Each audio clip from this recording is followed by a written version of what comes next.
They don't make Jokic MVP 15 shirts like they used to. Yeah, damn. Probably is because I was touching my mic, that bit's not usable. Yeah. Fuck. This is Skinny Wizard. So, Fat Wizard, Skinny Wizard. Wow. Another one of your random GJ shirts? Yeah. Yeah, no, my friend, it's my friend Christy. Mm-hmm. She a DJ? He's a musician. He's a very talented musician. He's also like an extremely talented electronic artist. Yeah. But like he's one of those like complete perfectionists. Like he won't release anything unless it's like perfect. The best. And like he's played me stuff before and be like, bro, this is like incredible. And he's like, I just hate it. Like I just can't put it out there. Music must be so hard. Like you do a podcast and it's like, it's like, oh, we did it. And sometimes you're like, oh, that wasn't the best, but like there was definitely like 75% really good stuff there. Yeah.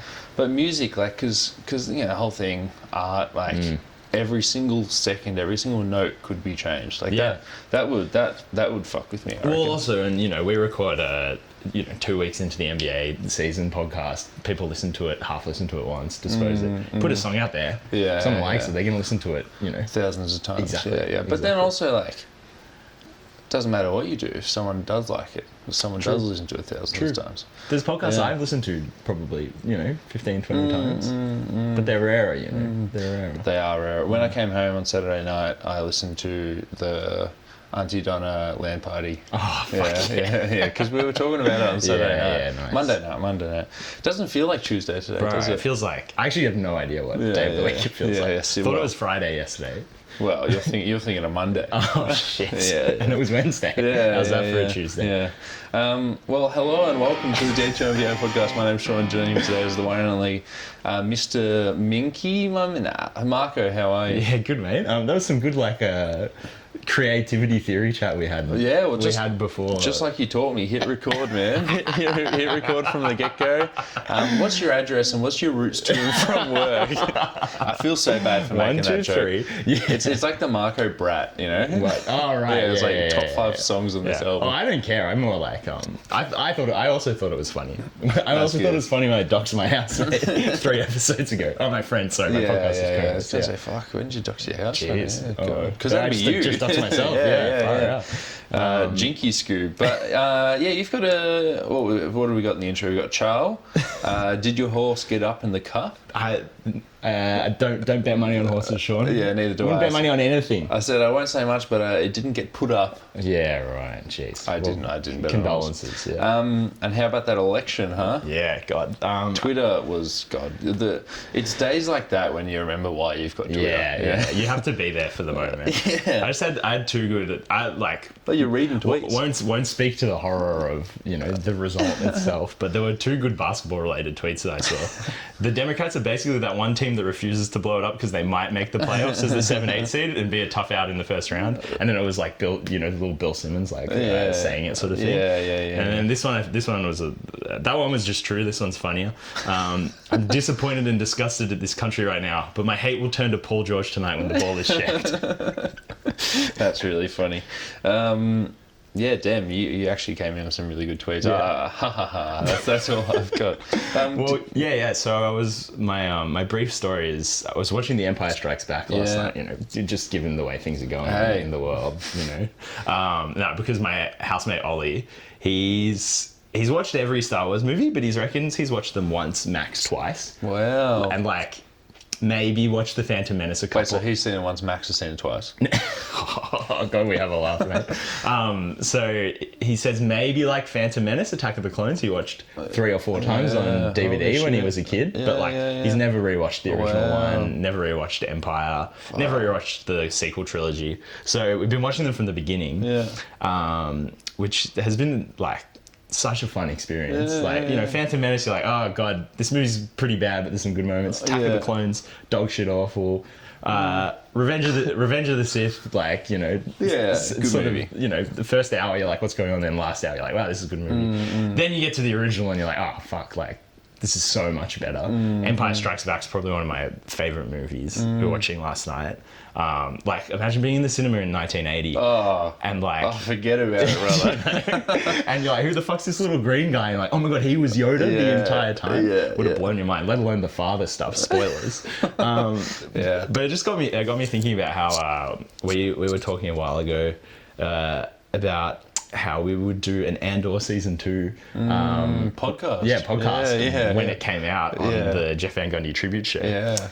And then that got me thinking, Bill Simmons just has it so good. Yeah. Holy, he can just do that. Like, you and I have to be like, do we need an intro? Do we need, like, how do we do that? It's probably pretty straightforward. We probably just hit record. Yeah. But like, he's got it pretty good. We can maybe once every 2 years when, like, you know, a actually well-made season of something that we both like and watch and, you know, we're into comes out. Yeah. We can do a podcast about it. He's like, fuck it. Like, I'm watching Harry Met Sally tomorrow if anyone wants to tune in.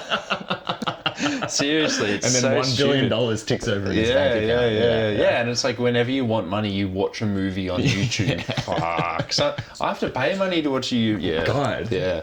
Back We've got it all backwards. Back to Star Wars a bit. You've just made me remember. I actually a little bit shocked that Ollie, a nice guy, has only watched Star Wars once. Max seen it twice. But I used to go to Blockbuster, and then when that shut down in Glenroy, I used to go to Video Easy in Pascoe Vale, just to dox myself from 15 years ago.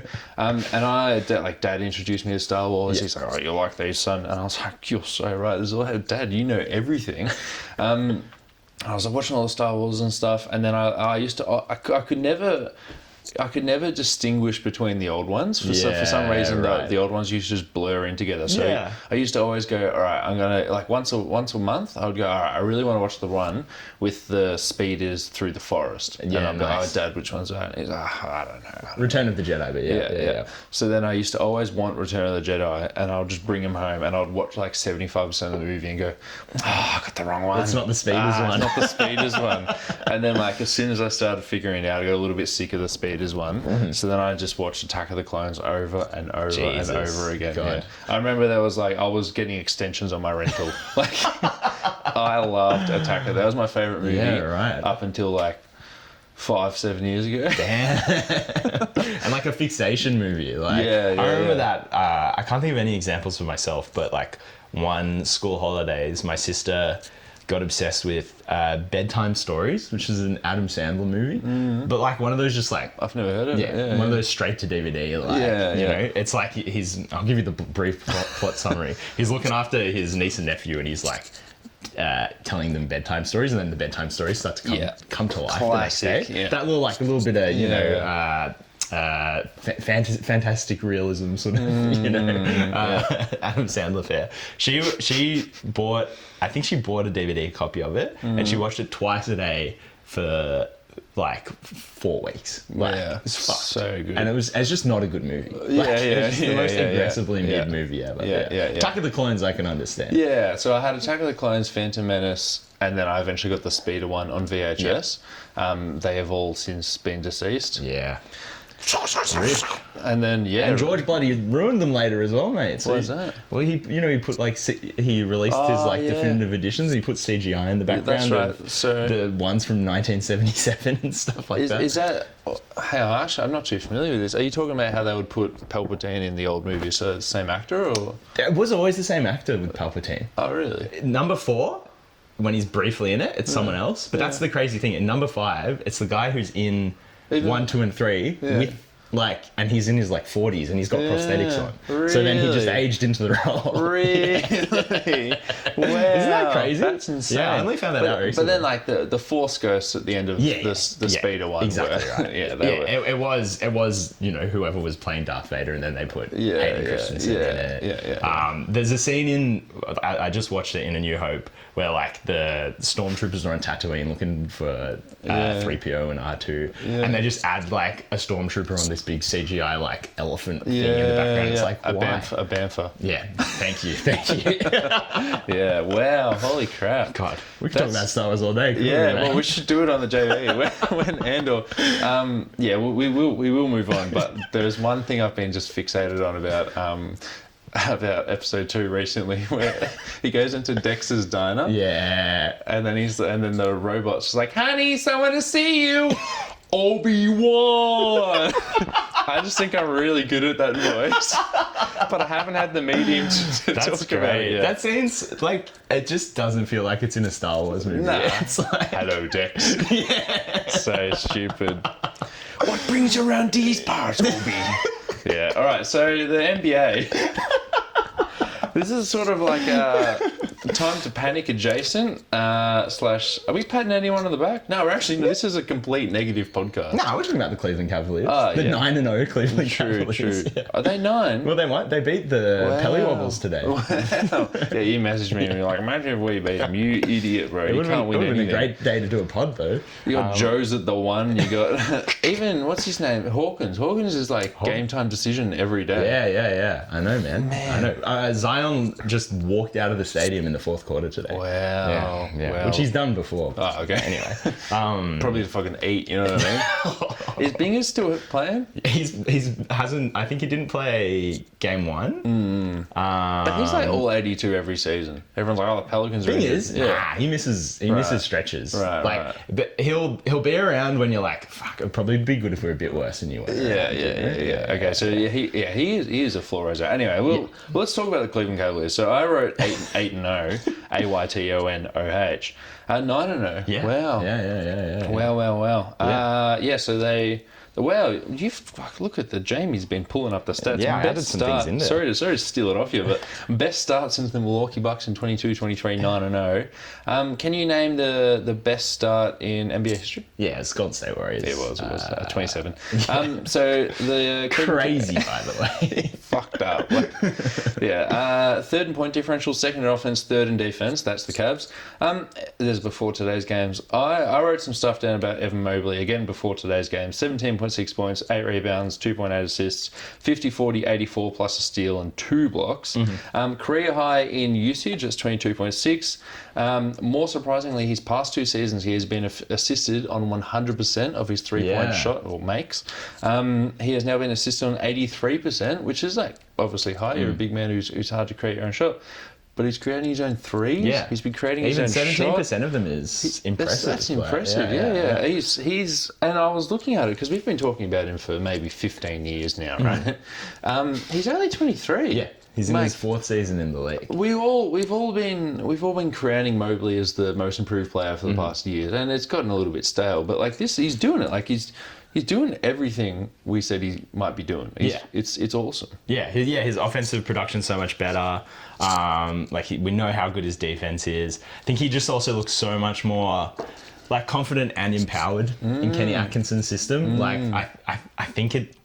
I think we'll probably look back at those JB Bickerstaff years and be like, fuck, this guy had no idea what to do with like the offensive tools he had. And I mean, like, I think this is definitely like, I've put terrible comparison here. I think it's more like, tongue in the cheek. But like, this is the season 4 that Giannis broke out and won most improved, became a perennial all-star shortly after became a multiple-time MVP. I'm not saying Evan Mobley's going to do that, but like, the archetype of like that, skinny, lanky, can do a lot more. The defense is there, but maybe the offense still needs a lot of work. You're probably happy to give up a lot of things on offense in your team to fit him in as well. Just because of like, the situations he create. Like if he never becomes more than a 33% 3-point shooter, which I mean he's already doing better 40, than. But like let's say he regresses to that. Like you won't be upset if he's made a leap in the other parts of his game. Yeah. Giannis year 4, first All-Star season. Obviously you mentioned most improved. 22 points, 9 and 5. Obviously, with Mobley, you want to see the points go up a little bit, but I think it's also just promising that he's putting up solid points because this team is very stacked when it comes to getting points. Like Darius Garland, Donovan Mitchell. Darius Garland 39 points the other day. Just like fully and we talked about this with Lucas last week. The chewing thing. Seriously, imagine like being able to consume food and that just being better for a professional sports player. So Darius Garland's 26.5. He's shooting 53, 40, 100. It's always nice to see the 100% for free throw shooters. Donovan Mitchell's struggling this early season. He's shooting 48% from the floor, 40 from 3, which is great, but only 23 points a night. A lot of basketball podcasts like Thinking Basketball and some other guys, they've sort of been saying, the Cavs start's a bit fake, and they're not saying that, hey, they didn't win all these games, but just when it comes to the playoffs, are they going to be able to sustain that? Because if their top guy isn't a top guy, if he's not a top 5 player, top 10 player, which I think if anything, Donovan Mitchell might be 10, right? So they're saying they're a little bit fake for that reason, but like that's That's 72 games from now. Let's worry about that when we get there. And I think, just going off history, like Donovan Mitchell will be able to play a basketball game. Will be able to play better in the future. Yeah. What do you think? Yeah, and I think you should look at it more as the rest of the team is able to, keep afloat. Like, they've won 9 games straight, and he's not having a great start to the season. The other thing is, as well, like, he hasn't been as productive as he usually is, but, like, he's been super important in big moments. Like, he hit the game winner against the Bucks in their first game against them a couple of days ago. I think, it was huge in the fourth quarter in their second win against the Bucks as well. So, like, I mean, it's that thing where it's like, oh, Jamal Murray's only averaging 17 points, but then he hits 2 game winners, over, like, one of the best defensive centers in the league in the playoffs. I think that's what Donovan Mitchell has in his arsenal. And then they've just been getting sort of outside of, like, we've talked about Mobley, Mitchell, Garland. Jared Allen's just been great. Like, he's just so consistent. And I think he looks even more aggressive on offense, which, again, I think, like, it's all that Kenny Atkinson, like, more movement, more pace, more space, like, more empowerment to, like, find your shot. And all the role players are just looking so good as well. Like, Sam Merrill will just pop up for 3 threes. Georges Niang will just pop up for 3 threes. Dean Wade's good. Yeah, Dean Wade's healthy for the first time in a while. And then we haven't even had Strus hasn't returned at all, and, like, we've barely had any of Levert. It's just I think it's very promising long-term signs. Like, I don't see this as a fake start at all. Another guy who's missed time is Craig Porter Jr., who I like, but Ty Jerome's doing a fine job at the backup point guard. Yeah, he was really good today. Max Strus was out for like 4 to 6 weeks, so it's been 2 weeks, still quite a while away, but they're doing fine. Isaac Okoro, I don't think we owe an apology to. He's still playing poorly. Maybe if he hadn't signed his new contract, what was like 3 for 38 or something, like, he's playing on a winning team. Maybe could have got a bit more money in free agency, but, like, I don't think he's a very good player. Just keep your money. Should we move on to the Bucks? Did you have any further points on the Cavs? I think. Like Okoro, less and less responsibility each season has been great for him. Going from, like, oh, you're a lottery pick who we want to be our starting 3 to be like, you might be the 11th guy in our rotation. Just like that's one of the positives of Evan Mobley's star getting bigger is that it just eclipses bad players' stars. What do you think about Kenny Atkinson's coaching on this team? The Steve Kerr tree, tendril number 14 or something. It's obviously good. Like, they're just a much more fun watch. Like, before even talking about the basketball, they're just a lot more exciting to watch. And that, obviously JB is known as a floor raiser, but it could also be a bit of just the fact that JB didn't have last season a Darius Garland who is at a prime Darius Garland level. But Kenny Atkinson's coming into a team and he's just asking them to play better, essentially. He's asking them to play faster. He's putting people in, I think, just better positions to succeed. Plus, they've got the continuity argument. Like, it's just, it's great. Like, And, like, the floor's raised without the coach because, like, their top 4 might be, like, I don't know, the 3rd or 4th best top 4 in the league. Yeah, they're a deep team. Deep at the top and at the bottom. Like, once everyone's healthy. And so, like, that team does. Maybe you needed JB Bickerstaff when you're making that transition to, acquiring Donovan Mitchell, et cetera, but, like, you need a better coach. At this point. So the team that they've beaten twice in the past week, the Milwaukee Bucks, they are currently 1-6. They didn't play today, did they? No. Luckily, they're playing the Jazz tomorrow. So. Hey, I wore my Jazz socks to the viewers who were keen. What are they, saxophones? For the viewers that are keen to worry. Where'd you get those ones? So I used to buy a lot of merch when I was in school, and I bought, like, I got that Brooklyn Nets training jersey thing. I got stupid stuff. Are you gonna be one of those guys who has, like, all 30 or all 32 when you're no, by the time 30 by 30? Oh, you don't think I can do it? But there was, like, $10 to free postage, just sort by cheapest, and then it was like, these are Atlanta Hawks socks, and, like, I don't know, I just fucking picked these ones. Like, speaking of merch, I've been selling my jerseys on Depop. It's Depop at Vintage Cheddar, if you'd like to buy any more of my jerseys. But I just sold today, been shipped off today, My All-Star Hakeem Olajuwon jersey that I bought when I was 17. Damn. Yeah.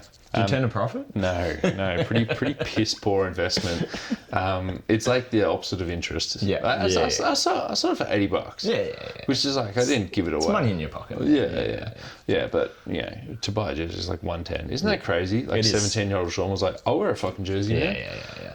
Absolutely nuts. Stupid idiot. But then I spend $45 on, I buy 3 jerseys for $45 and each game don't wear any of them. At the time I didn't have that, and I hadn't been to, I've never been to Bartley, but I haven't done one of those things. Gotcha, Milwaukee Bucks, 19th in offense, 22nd in defense. That's counting stats. 21st in offense, 26th in defense per cleaning the glass, getting rid of garbage time. Would you like to say the little stats you found? Yeah, so this is their worst start to a season since 1993 and 1994, when they went 1 of 10 over the first 11 games.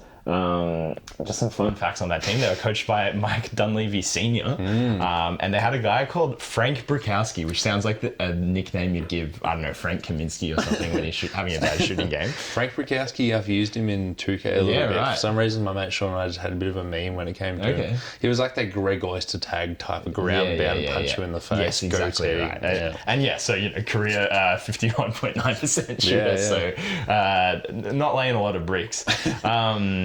It's their next worst start was 2000 to 01, where they started 1 and 5.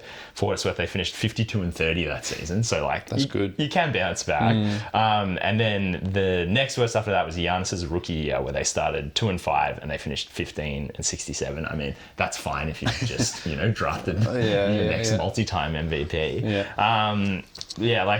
Silver linings from these first 7 games. They've only played at home twice. They've played Boston once and the Cavs twice, who have 2 losses between them now. One of them was Golden State today. We'll get to that. So you could say that they've had a tough schedule, but also you're the Milwaukee Bucks. You are the tough schedule that people are talking about as well. Exactly right. You should probably come out with a win against one of those teams. / you should probably beat the Brooklyn Nets. Who are 4th in the East at the moment. But that Giannis rookie year, I think they went on to draft Jabari Parker. True. There you go. The two forwards to take them into the future. It worked out in the end. So they went 1 and 5 in 2001. And finished 52 and 30. Out of every team that started 1 and 6, the highest win total they've ever got is 47. Damn. So we're really at this revolving doors closing. What's the sliding doors moment where it's like, hey, every win the stats look a little bit worse. Man. It's hard to get back, and I don't trust fucking Doc Rivers to put it together. It's fucking grim. The NBA moves so quickly these days, it's hard to keep up. Shams and Woj are breaking stories left and right, but the Quick Time Out is right there with them to keep you informed on the latest NBA news. Stop in and let us break it down as it happens. Find the Quick Time Out on the Deep 2 Podcast Network.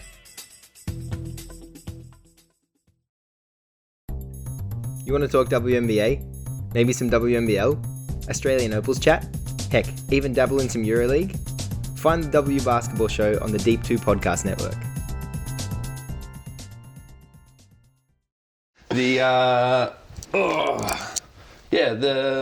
It's not looking good. You've written here the defensive scheme is completely fallen apart. No one's trying, Johnny the Greek included. Brook Lopez, 37 years old. Yeah. Still doing a good job. At hitting threes and defending the paint. But you don't want to ask too much of him. No. Bobby Portis he looked horrible in their title run, and now it's just worse, right? Johnny, do you want to talk?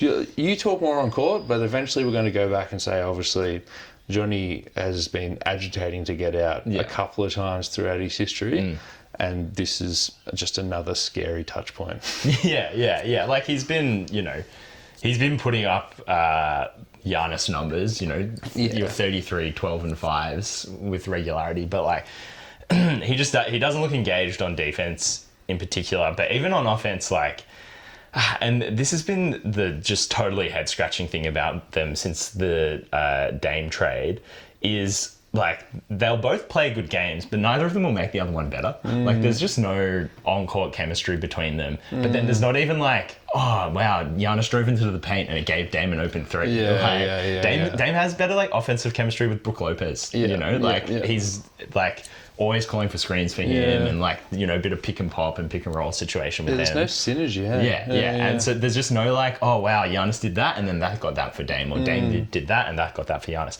Which, you know, when we were talking about this trade 12 months ago, we're like, wow, just like the things that this unlocks for both of their games should be incredible. So that's incredibly concerning. I think the defensive stuff just goes back to losing Coach Bud and Drew in the same offseason.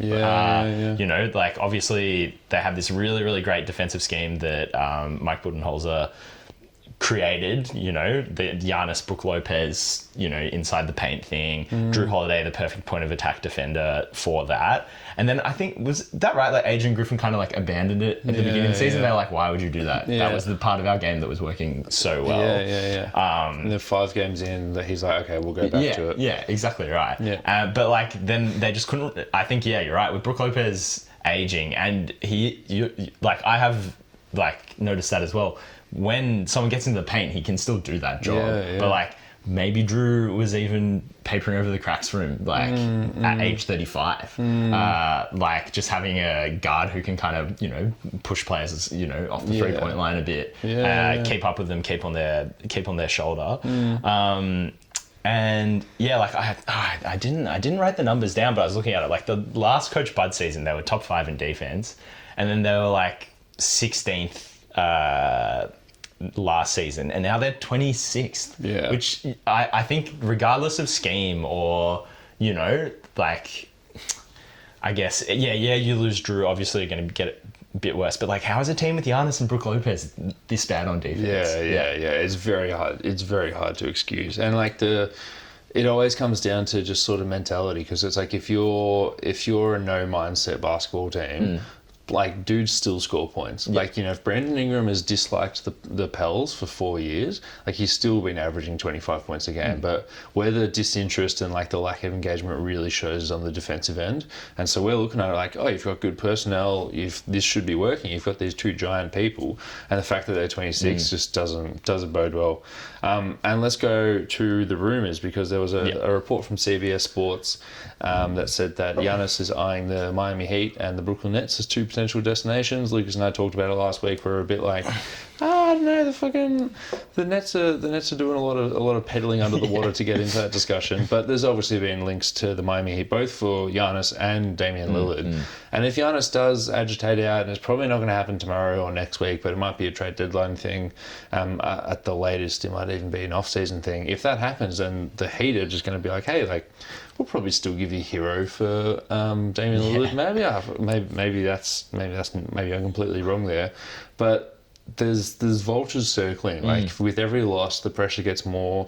They've already fired their coach and brought in this veteran coach who's supposed to fix things, and they just picked the absolute worst one ever. Like they've already done the coach move, and to do another coach move, like who's waiting in the wings? Like there's no like Frank Vogel. You know, like there's no old head out there who's just ready to step in and win games for you. Well, yeah, and like, you know, I don't love Doc, but like the fact that he can't, you know, make this team, well, I mean, see how the season plays out, but like make them like a 48-win team. Like, you know, surely even he is capable of that with this roster, but like, it doesn't seem likely at all. What do you? Also, we should mention Chris Middleton remains out indefinitely. It was a really weird report. Now you're at Shams of The Athletic, but it's actually Shams of ESPN. Oh fuck, man! Oh my god, of course. Oh my god, it's just on autopilot. Hey, it happens. Whatever happened to that Adrian Wojnarowski? Yeah, he's a GM of a college. Well, what does he do? I don't know. He coaches JJ Redick's kids' high school basketball team. Chris Middleton, the Bucks were like, oh, we didn't know the injury was like this, and he's gone from like, I think it's gone from indefinitely to indefinitely, because like he's just never healthy. But it's like he's not fixing it. Like, you know, I sent them a message in the group chat where it's like, this'll do. It's not going to fix anything. Like a 35-year-old Chris Middleton who's probably going to get injured again when he does. And just wasn't was just never that good at any point since he's come back from these injuries, and not good to the point where you're going to revolutionize this team. Yeah. All he does is kill Boston in the playoffs. Yeah. The other, I just wanted to briefly talk about their two acquisitions, Taurean Prince and Gary Trent Jr., who you thought would be like nice little role players and like are just starting and playing 32 minutes a night.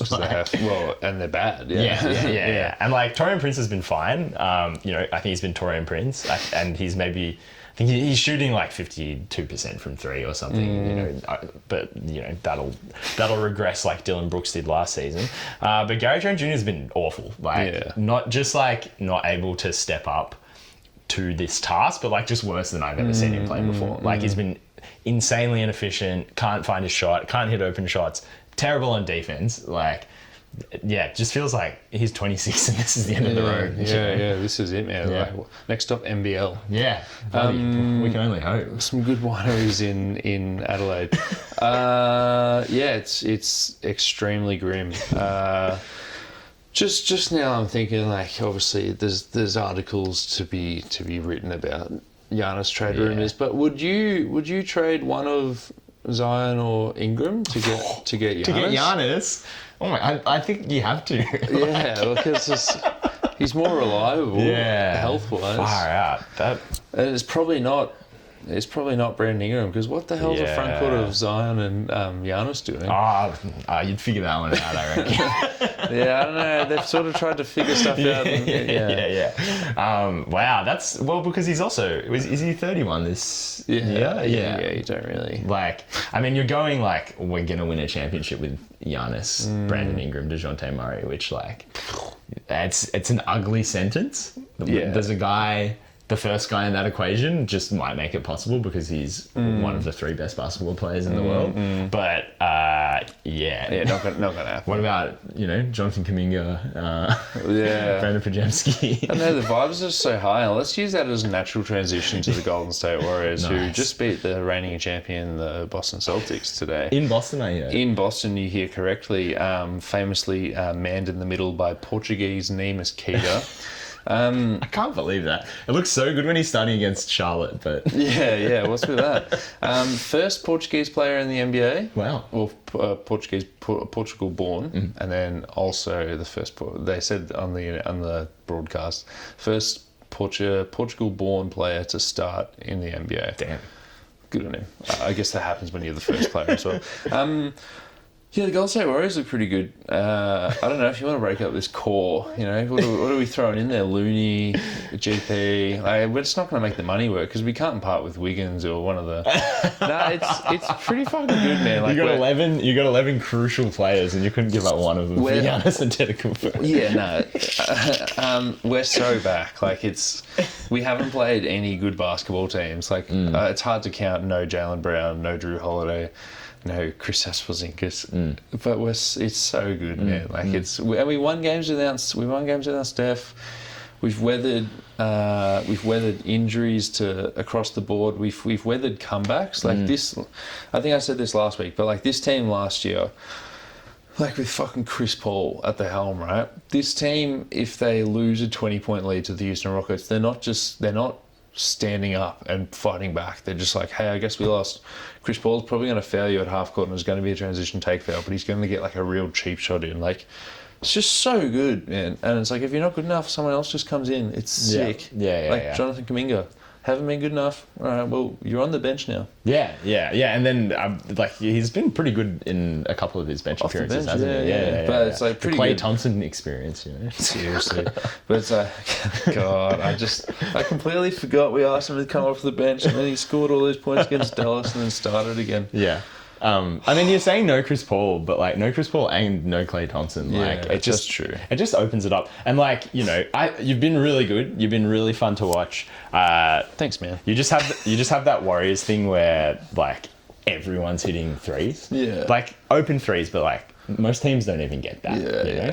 And it doesn't matter which role player it is, they're getting up there and hitting them. Buddy Hield just genuinely might be your second best player. Yeah, it's so cool. And I was talking to Sammy Splash today. It's so nice that Steph's obviously like one of the things he's been more famous for is shoot your shot, run around, just never stop moving. And Buddy's doing that now. Buddy's fully okay, I'm going to keep moving. And like Steve Kerr, I'm sure said if you don't keep moving, we're going to sit you because we've got 5 shooting guards behind you, you know? And he's doing it, and it just works perfectly because now you've got 2 of those guys. Draymond's just licking his lips, and Draymond's had a bit of a nice little media run as well, where the Warriors are obviously playing well, second in defense, third in offense or something, some Cavs numbers. And then they're talking about defensive player of the year, and he's like, well, I'm still here, as long as I'm still playing. And it's to be fair, he's doing a good job because the centers behind him, Looney's coming off the bench 10, 15 minutes a game, and Trace Jackson-Davis isn't stopping anyone. No one's stopping him, to be fair, it's... He's Jackson Hayes without being an idiot. I just think, I don't know how sustainable it is. They're bad teams. That was going to be my next question, and you should just relish in the good vibes of it all as well, because it's nice. And God, beating Boston in the TD Garden, there's no bloody feeling like it. I wonder if those dressing rooms still smell like champagne from 2 years ago, and admittedly a year ago as well. It still smells of Anna Horford's tears. Or tears of joy, I guess. Should we talk about that? Yeah, sure. That's a good morning joke. So I tweeted Anna Horford today for the listeners. It's if you want to keep up with the beef between TDT and AH. So we were ahead by 2 points with a minute to go, and Lucas said, "Oh, this is going to be the biggest blown lead ever." And I looked up Anna Horford, and she had unblocked me. Really? She had unblocked me. Wait, or what? maybe when Musk bought X, he unblocked her for me. Oh yeah, did he do that? I don't know if he did that. He did something with blocks. It would have been blocks, not specifically the deep 2.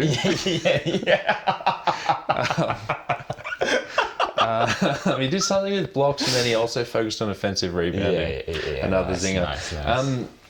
But so I noticed that I was unblocked on my private account, and then I remember having this conversation a couple of years ago with I think it was my wonderful partner, and I was telling her the whole situation, and she goes, "Can I just summarize this and say you made fun of a woman online and told her to shut up?"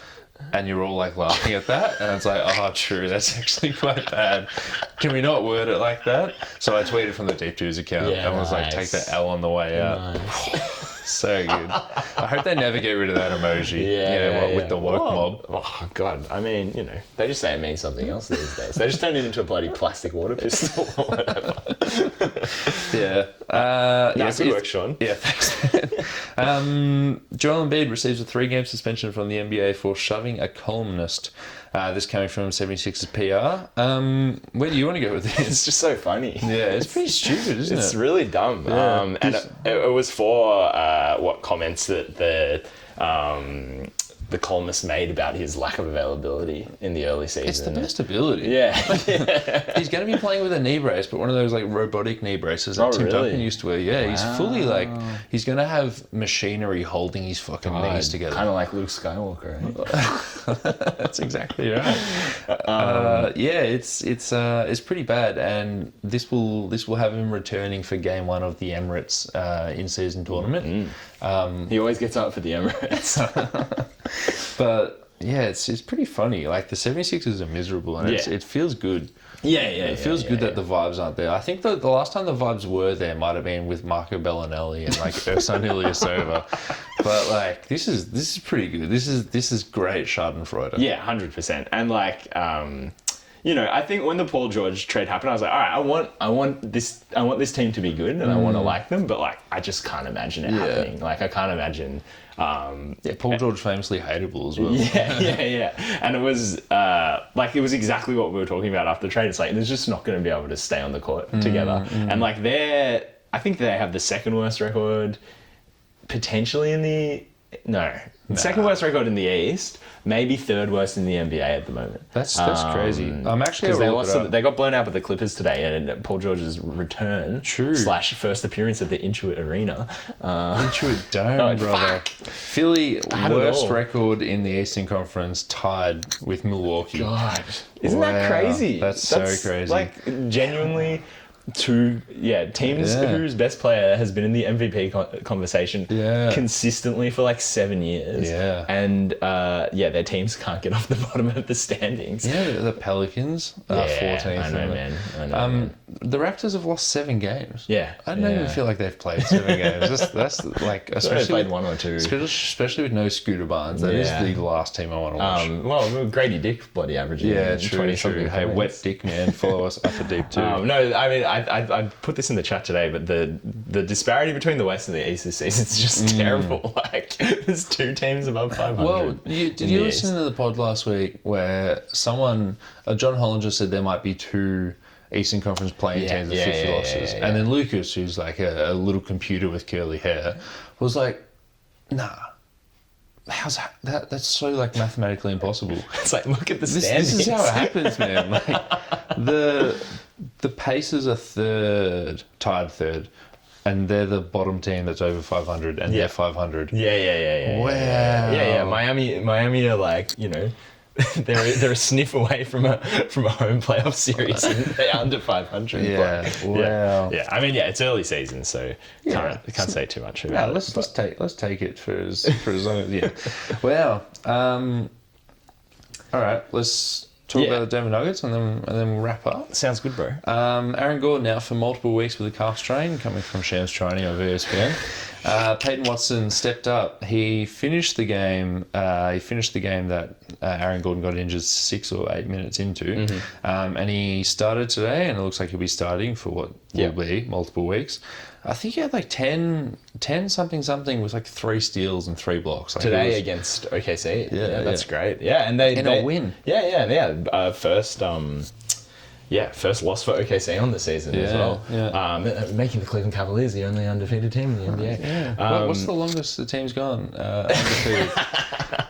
But behind Peyton Watson, this is a problem that they've had with Christian Brown, where it's like, oh, sweet. Christian Brown, I think he's a starting 2 guard in this league, but now who's backing him up? And the answer is Julian Strawther, and it hasn't gone very well. Well, now without Aaron Gordon, Peyton Watson, a fine starter, I think. I think he could start on most teams, but now who's backing him up? Zeke Nagy will not be backing him up. By the way, the agent who is the agent for Zeke Nagy is the same agent for Nas Little. Right. So this dude's just making money up. More power to him. I just heard that today.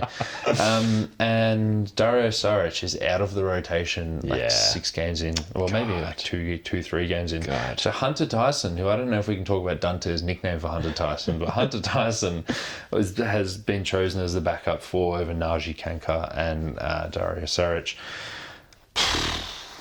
It's just like, I think Christian Brown, right? Genuinely, I think would be a good 2 guard on most teams in the NBA. Peyton Watson might just be getting like the Jokic effect, where you're sharing a player with the best player. You're sharing a court with the best player in the world, especially at the 4. Yeah. Like a guy who had he had like 26, 16, and 19 today or something. Like something dirty. Yeah, like that's the only way you're beating the Oklahoma City Thunder when Jamal Murray and Aaron Gordon are out.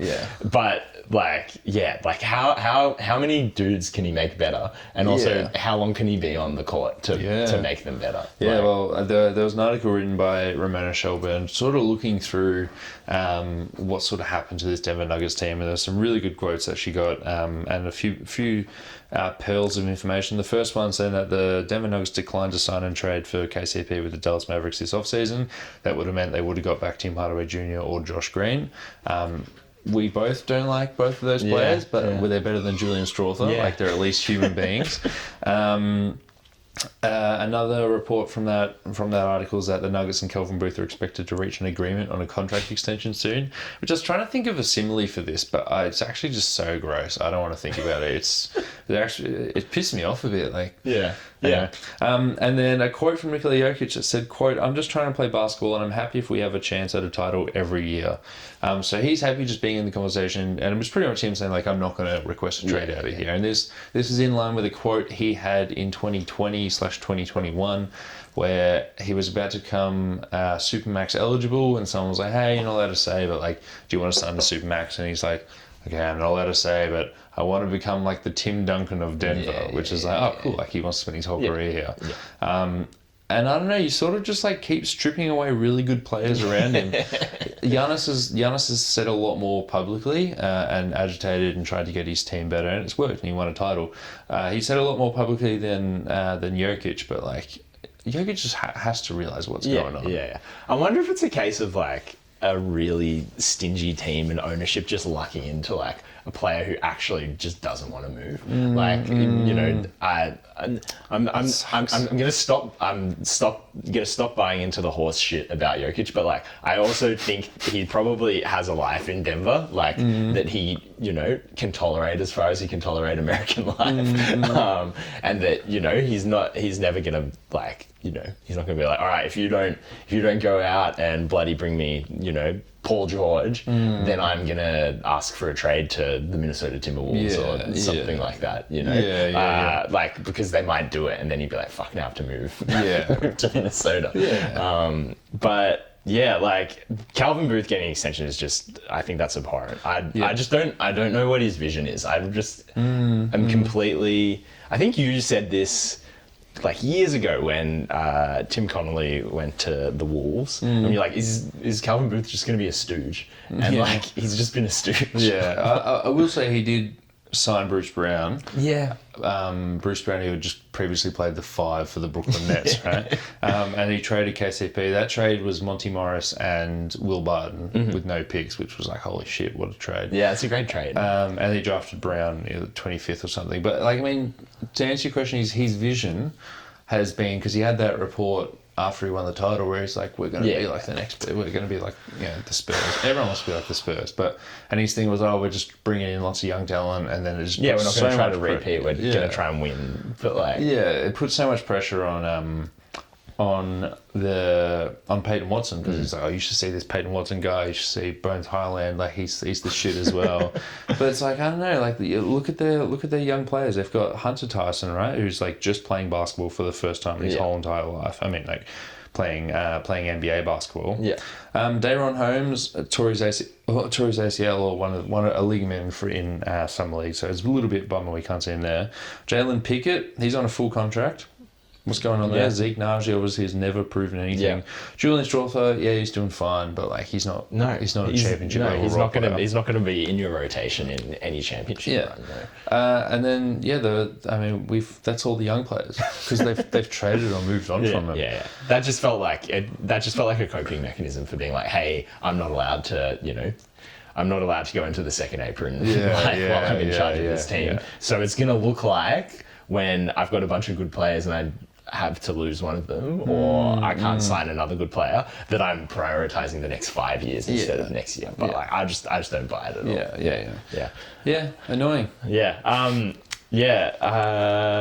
was a report, funny you mentioned Paul George, but Paul George they did try to get Paul George in free agency, but they didn't. Yeah, but like, you know, they're like, what, they're probably his 8th destination or whatever. Like, unless they were gonna, you know, be like, hey, sign and trade and we'll give you this, so you can, we'll give you something good. Exactly right. Then like they weren't seriously in that conversation. No. I think it was reported the top 3 of the Clippers who he wanted to go back to, Philly and Golden State.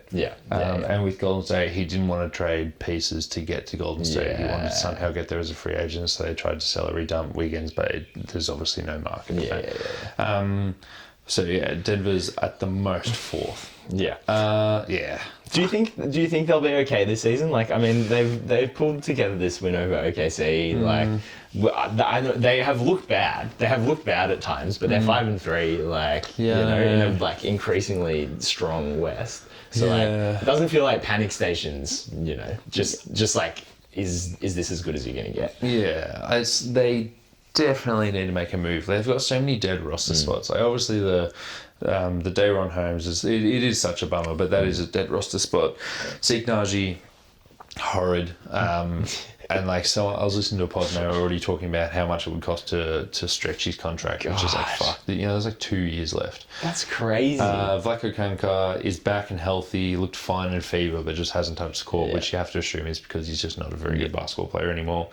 They need to make a move, and like they need to make a move for, like we said last week, a backup point guard, a backup center, and maybe if you can improve Michael Porter Jr., do that. Yeah. Like, it's and because they traded into the first round for Peyton Watson, obviously they're out picks in the Aaron Gordon trade, and they're out picks in is that the only deal that they've moved? Yeah.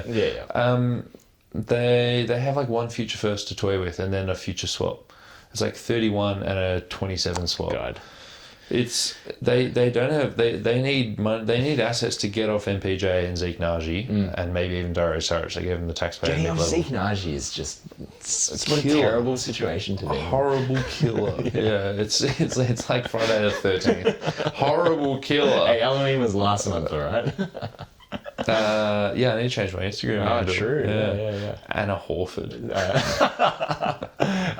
Thanksgiving season, Sean, or something. Yeah. Like that. When's Thanksgiving? End of this month? Yeah, end of this month. Yeah. Do we get a day off? No. Yeah. But we already had one, mate. But the basketball stops. Jeez. Yeah. But I mean, that's all I want to say. Yeah. What do you want to say? What's your favourite quote from Attack of the Clones? When Obi-Wan goes to Yoda in the temple and he's like, I'm looking, this planet's not showing up in the star maps. And he's like, lost a planet Obi-Wan has. And the younglings all giggle. I think that's really sweet. I think that's like the only like... I thought it was a bit... I don't like that much. Really? Because it's like, holy shit, man, your colleagues. Like, your Jedi colleagues. You think they should be more professional? Yeah. Well, okay. So you're putting him down in front of other people. That's so toxic by Yoda. They're kids. He wants the approval of kids. He's bloody lightening the mood, you know? It's very serious in the Jedi Temple. Yeah. So this is my big problem with Yoda, right? Yeah. In Empire Strikes Back, like, you meet him, and obviously he's been on Dagobah for like 20 years. He's dealing with all the guilt of like the extinction of the Jedi Order, etc. But he's the funniest cunt ever. He's just like, he's goofy, he's silly, he's making wisecracks. He loses the plot, doesn't he? He fully loses the plot. But then like, when it's time to be serious, he puts on his serious face and it's nah, you're not ready, you're full of fear, etc. But like, there's just no glimmer of it in the prequels. Like, he's just fully serious the entire time. It's like, give him a little bit of character to work. Yeah, make him like drink blue milk or something. Or just like kind of like, when he's not fighting, droids or Sith lords, like make him crack a few jokes, make him a funny little grey man, because he's a funny little grey man. You can only take serious green men so far. Yeah, exactly right. A kid watching Attack of the Clones is gonna be like, I don't even like this Yoda guy. Like, what is he so serious for? Yeah, true. But then they would have seen the lightsaber fight and be like, fuck. Yeah, it's pretty good. He's pretty good with the saber. He's not bad. Master. Seriously, 2's got it all, man. You like 2? Yeah, I don't like the starter one where they're in Naboo and they're all like being like all diplomatic. Right. That's a little bit. You don't like the Trade Federation stuff. that's funny. What do they say? No, I can't do the accent. Sorry. Yeah, no, it'd actually be a bit racist. We probably shouldn't do that. The Trade Federation stuff's a bit too real. Aggressive negotiations. Negotiations with a lightsaber. God, he's cheeky. 2's got it all, man. He goes to the he goes and kills them. And he just misses on saving his mum just by seconds. Oh, you like, jeez, but that so the whole thing with it's obviously bullshit with Anakin and Padme, where it's like he's just aggressively creepy to her for the whole movie, and then he goes and like, genocide some people, and then she's like, actually, I'm in love with you. Yeah, but that's why I love it, because it's just horrible, man. Like, it never stops. The whole shit with Padme, where like the alien, alien swipes her. And then it's like, oh, cool, you've got a crop top now, isn't that perfect? Like, that's so Yotka Lucas. Right. I'm understanding why you're watching this VHS over and over again. No, it never stops, man. To be fair, when I watched it, I had to go do something during the Geonosis fight scene, which I think which is like maybe the only good bit of the movie. It's like making pasta and putting it around the bin. You know what happened actually? I missed every single minute because Ollie's just been watching them. I've been like ducking it out because I have seen it 100 times. I missed every single minute of Count Dooku. Like I left Attack of the Clones just before the Geonosis scene, and then I came in just after Anakin kills him in Coruscant. Yeah, devastating. Before the Count Dooku scene, when they're on the I can't remember the name, but the really cool ship, the gunship, and then Padme falls and she rolls and rolls and rolls, and there just happened to be some clone troopers right there. Are you all right? And it's like, she just fell 50 meters, but we're off. So it's just like, oh, okay, we know that someone found her. Phew, she's going to be all right. And it's just like, they just force it in there. I don't know, it just never stops, man. Yeah, right. In one, there's definitely some down periods. See, I feel like Attack of the Clones has so many down periods. Like Obi-Wan doing his weird like detective noir shit for like an hour. So cool. And he's like, oh. You know that was filmed in Sydney, the bars? Oh, really? Yeah. Oh, damn.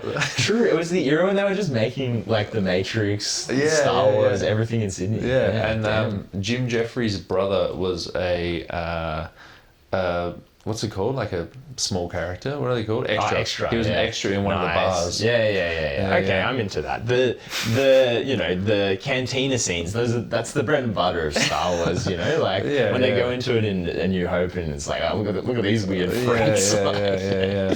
Yeah. This isn't you and I's galaxy. This is a galaxy far, far away. Hey, but they're not too dissimilar. All right. When's Andor come out? And next year, man. Like they said early next year. Did they have a? Yeah, it got delayed. Like by the writers. 3? Nah, season 2. Fuck, that's so cool. Second and final season. It's their complete 2025 plans haven't been. Yeah. Spring. It's bullshit, man. I hate it when they say seasons because I can't translate that to it. It could be their season. Yeah, it probably is actually. Yeah. Hey, right. Good news, that's pretty early next year. Alright, well, 2025. Might rewatch season. Maybe I'll just before. I'll convince Ollie to put it into. It's like the only Star Wars media worth watching. All the movies. Maybe 8 of the movies. Andor season 1. Are you gonna watch the one-offs, like the Solo and Rogue One with him? You have to watch Rogue One. I watched Rogue One. Solo wasn't very good. I rewatched Solo last year. We should definitely do. We should definitely do a Star Wars pod for sure. Let's finish up. We should definitely do this, man. Bye.